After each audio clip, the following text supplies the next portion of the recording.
Alors ça, c'est des photos de Dalia à 9 mois. Ses grands yeux ouverts, un grand sourire, elle riait, donc c'était magnifique. Franchement, on était très très heureux. J'espère qu'un jour, elle pourra aussi les feuilleter et se regarder d'une manière différente, on va dire. Coucou Dalia! Dalia a aujourd'hui 10 ans. Chaque jour, elle va dans une école spécialisée et ne parle toujours pas.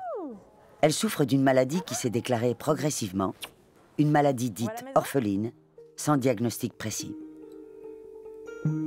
L'image, c'est vraiment un couloir obscur en fait. Actuellement, on avance, on essaye d'y aller un petit peu au repère comme ça.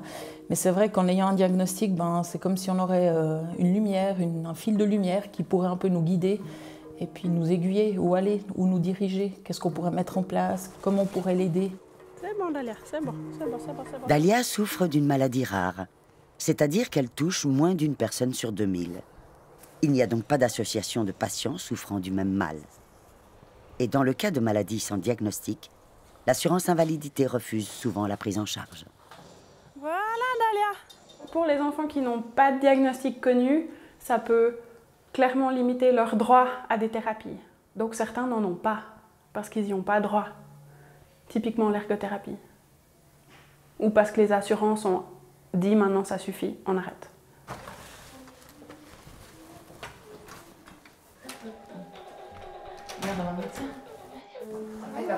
La charge est lourde pour les parents de Dalia, qui travaillent tous les deux.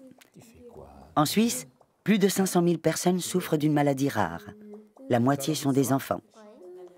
Mais les parents ne se laissent pas abattre.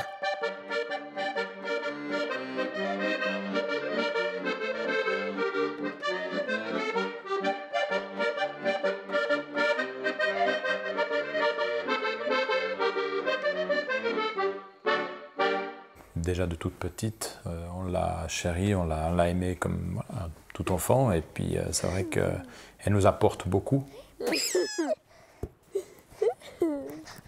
C'est sûr que c'est elle qui nous donne la force. Hein. Et puis aussi, on relativise beaucoup de choses en fait. Quelque chose qui semble anodin pour certains, mais pour nous, le fait que Dalia ait dit un jour Dalia, waouh, pour nous, on voulait presque ouvrir le champagne, quoi. C'était magnifique. C'est ces petites choses qui font que ça nous donne la force d'aller de l'avant, qu'on a envie de progresser et puis de jamais baisser les bras. Ouais. 1, 2, 3. Depuis 2010, ProRaris, l'Alliance pour les maladies rares en Suisse, se bat pour une meilleure prise en charge des personnes comme Dalia, atteintes de maladies orphelines.